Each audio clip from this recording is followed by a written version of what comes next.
گا کتاب میری بکے گی۔ اٹلی سے ایک ڈاکٹر آنکھوں کا وہ بھی چل پڑا۔ جب اٹلی کا ڈاکٹر آیا، جب انہوں نے دو نبی کے غلاموں کو جو شہید تھے دونوں باہر نکالا، میں نے مولانا ضیاء الرحمن فاروقی شہید رحمۃ اللہ علیہ نے مجھے وہ ان کی پکچر دکھائی تھی دونوں صحابہ کی، اس زمانے میں ان کے پاس محفوظ تھی،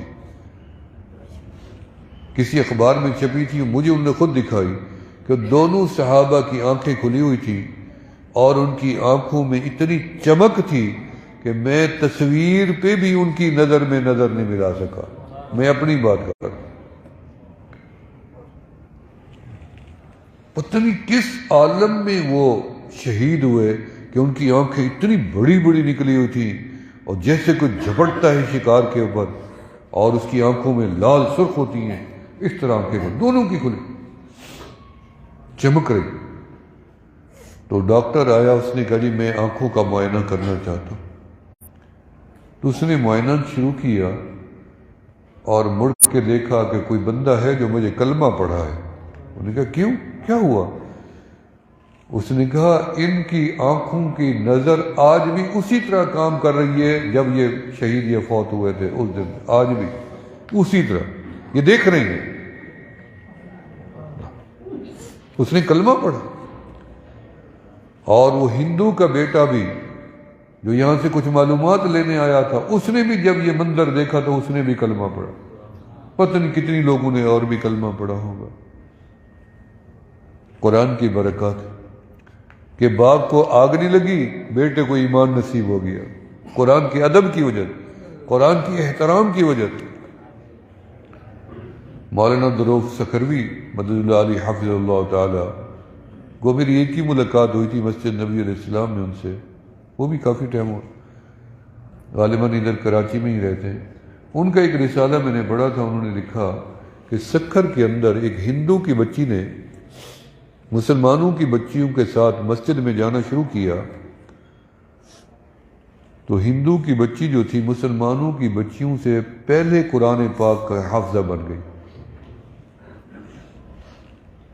قرآن پورا حفظ کر لیا۔ 8-9 سال کی بچی نے چوری کیا تھی ماں باپ سے، نماز بھی پڑھنے لگ گئی لیکن خفیہ۔ ایک رات دیکھا ماں سوئی پڑی ہے، باپ سویا پڑا ہے، تو اس نے مصلی بچھایا اور قرآن کی تلاوت شروع کی۔ ماں کی آنکھ کھل گئی، ماں نے دیکھا تو اس نے خاوند کو اٹھایا، اس نے کہا دیکھو بیٹی کو دیکھو، یہ کیا کر رہی ہے، یہ تو مسلم والا کام کر رہی۔ بیٹی کو پکڑ لیا، کیا کر رہی ہو یہ؟ اس نے کہا میں تو مسلمان ہوں، خالی مسلمان نہیں ہوں، میں رب کے کلام کی حافظہ بھی ہوں۔ انہوں نے کہا یہ چھوڑنا پڑے گا، ہمارا دھرم ہے، ہمارا وقار، ہماری عزت، ہمارا ایک مقام دنیا میں، ہم تجھے مسلمان قبول نہیں کریں گے۔ اس نے کہا آپ مجھے مسلمان قبول نہیں کریں گے، میں آپ کا نہ دین قبول کرتی ہوں نہ آپ کو والدین قبول کرتی۔ انہوں نے اس کے اوپر سختی شروع کر دی طریقے سے، پہلے تھوڑی سختی پھر زیادہ سختی بڑھاتے گئے۔ جو قاری صاحب بیچارے جس نے اس بچی کو قرآن پڑھایا تھا، اس نے غور کیا کہ میری بچی آ نہیں رہی، کافی ٹائم گزر گیا۔ وہ اس کے دروازے پہ گیا اور جا کے کہا کہ مسلمان بچی ہے ہمیں دے دو۔ وہ کمزور تھا بیچارہ، اسے مار پیٹ کے بھگا دیا۔ پھر بھی وہ روتا رہا، اللہ سے مانگتا رہا۔ آخر انہوں نے بچی کو بند کر دیا کمرے میں، کھانا بند، پینا بند، پیشاب وغیرہ کے لیے تقاضا سب بند کر کمرے میں ڈک، کہ جب تک اسلام نہیں چھوڑتی۔ لیکن بچی کا ایمان تھا، سیدہ سمیہ کی یاد تازہ کر دی، رضی اللہ تعالیٰ عنہ کی، سیدہ زنیرہ کی یاد تازہ کر دی ان زمانوں میں، کہ بچی نے جان دینا تو گوارا کیا لیکن اپنا دین اور مذہب چھوڑنا برداشت نہیں کیا۔ آخر وہ فوت ہو، مار دیا، قتل کر دیا۔ قتل کرنے کے بعد امام صاحب کو پتہ چلا، وہ گئے اور جا کے ان کی منتیں کی کہ تم نے میری بیٹی کو مار تو دیا، اب تو میرے حوالے کر دو نا، تاکہ میں اسلامی شاعر کے مطابق اسے کفن دوں، جنازہ پڑھوں اور مسلمانوں کے قبرستان میں لے جاؤں۔ انہوں نے کہا دور ہو جاؤ۔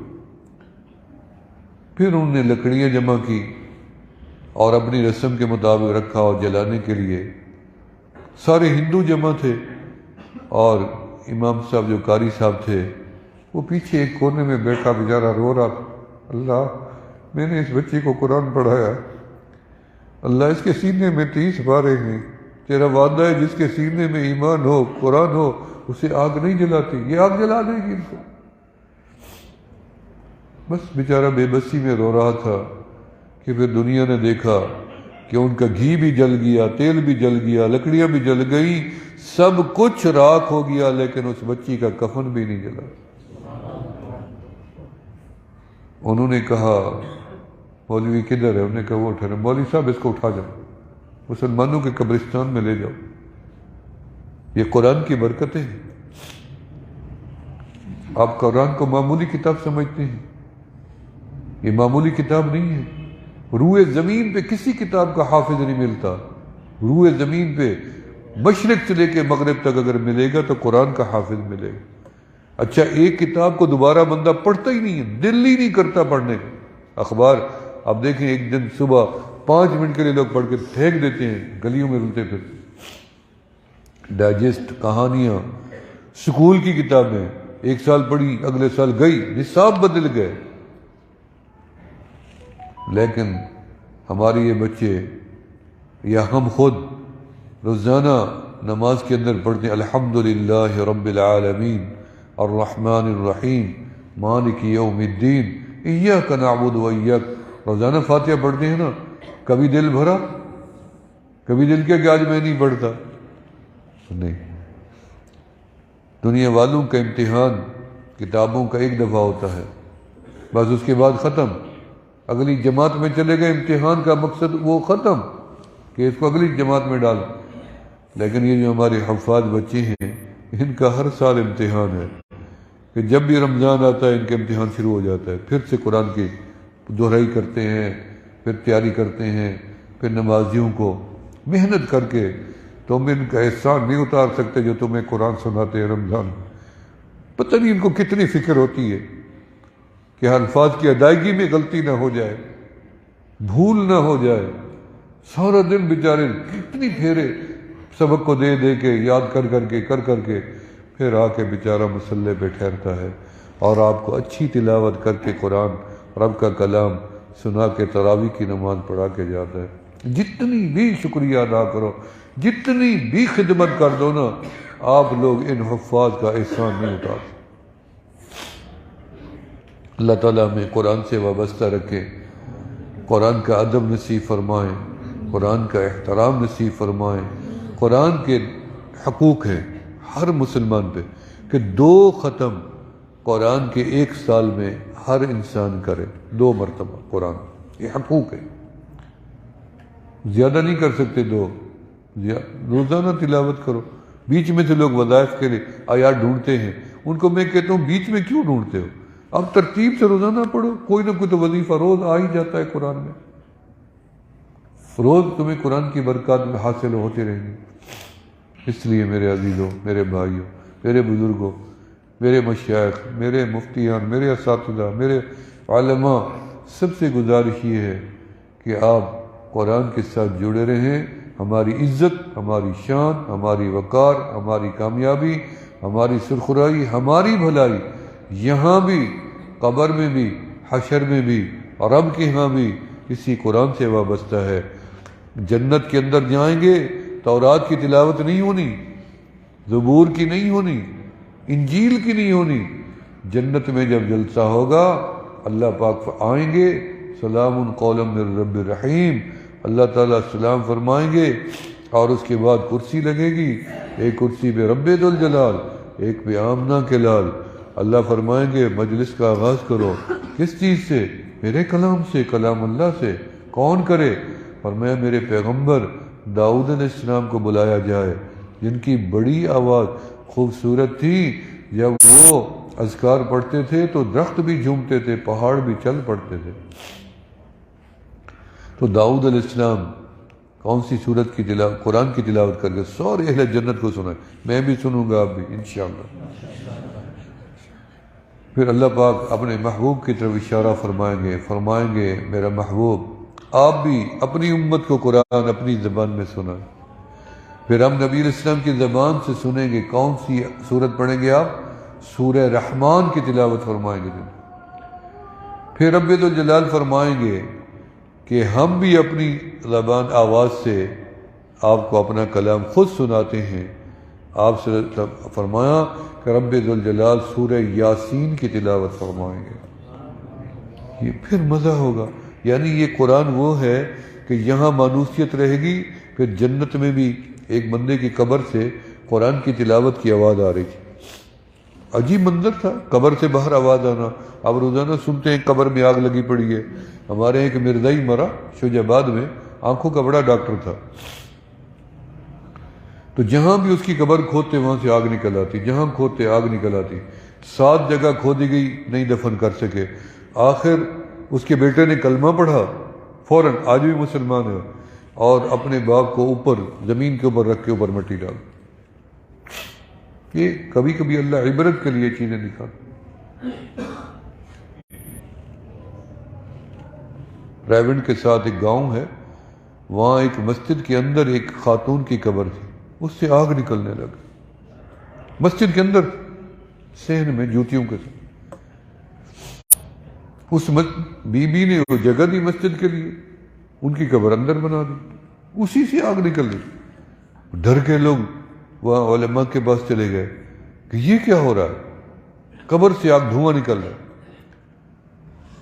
وہ ایک اللہ والا آیا، قبر کے اوپر آ کے رونے بیٹھ گیا، اللہ آپ نے تو فرمایا تھا کہ قبر کے اندر ہم نے پردہ رکھا ہوا ہے، یہ برزخ ہے، تو آپ اس کو پردے میں رہنے دینا، تیرے بندے ہی آ رہی ہیں نماز کے لیے جا رہے، یہ بھی تیری بندی ہے، بس یا فاتحہ پڑھی یا دعائے مغفرت کی، قبر ٹھنڈی ہو۔ یہ کبھی کبھی ہے تو قرآن کی آواز آنے لگی قبر سے، جس کو آواز آئی ضروری نہیں سب کو آئے۔ جیسے رسول اللہ صلی اللہ علیہ وسلم کو ہم سلام کرتے ہیں تو آپ جواب عطا فرماتے ہیں، ضروری نہیں ہے کہ سب کو سنا جائے، کسی کو سنا بھی جاتا ہے، کسی کو نہیں سنا جاتا، جس کو نہیں سنا جاتا وہ بھی نہ لڑے، جس کو سنا جاتا ہے وہ بھی نہ لڑے، یہ تو اللہ کی شان ہے نا۔ میرے حضرت خواجہ علی المرتضیٰ صاحب گدئی شریف والے، انہیں خود بتایا کہ جب میں سلام پڑھ کے نکلتا ہوں تو مڑ کے کہتا ہوں یا رسول اللہ صلی اللہ علیہ وسلم مجھے دوبارہ آنے کی اجازت تو عطا فرمائیں۔ تو ایک فرمایا کہ میں پھر مڑ کے دیکھتا جاتا ہوں کہ ابھی کان میں آواز آئے گی، یکسوئی ہوتی ہے۔ جب باہر نکلے مجھے آواز نہیں آئی، اور جب میں باب بقیع سے باہر نکل گیا تو پھر میرے کان میں آواز آ رہی ہے عودن، اجازت ہے پھر بھی آنا۔ میرے اپنے شیخ صاحب نے فاضل دیوبند تھے، میرے بھی شیخ تھے، اور بھی بڑے حضرات بیٹھے ہیں ان کے بھی۔ تو جب قرآن کی آواز آئی تو اللہ سے دعا کہ اللہ جب مجھے آواز آئی ہے تو مجھے یہ مسئلہ بھی سمجھ آئے بھی قبر سے باہر آواز کیوں آ رہی ہے، اور قرآن کی تو سویا پڑا ہو۔ تو اللہ نے روح کی روح سے ملاقات کروائی، تو اس کی روح نے اسے بتایا کہ میں جب دنیا میں تھا تو مجھے قرآن سے بڑی محبت تھی، میں نے دل میں فیصلہ کیا تھا کہ مرنے کے بعد اگر قبر میں مجھے سونے اور جاگنے میں سے کوئی اختیار ملا تو میں سوؤں گا نہیں، جاگوں گا، اور جاگنے میں پوچھا کہ کرے گا کیا تو میں قرآن پڑھوں گا۔ تو وہی ہوا کہتے ہیں انا عند ظن عبدی بی، اللہ بندوں کے گمان کے مطابق فیصلے۔ جب میں قبر میں آیا تو مجھے آ کے پوچھا فرشتوں نے سونا ہے، میں نے کہا نہیں، جاگنا ہے، ہاں جی، کرے گا کیا، میں قرآن پڑھوں گا، چلو بیٹھو پڑھو۔ جیسے کہ موسیٰ علیہ السلام قبر میں نماز پڑھ رہے تھے، کہتے میں قرآن پڑھ رہا ہوں۔ کتنی قرآن کے ختم کر لیے ہوں گے؟ اس نے کہا جی میں نے تو 30 لاکھ ختم کر لیے یا 50 لاکھ ختم کر لیا قرآن کا، اتنی سال گزر گئے مجھے اندر۔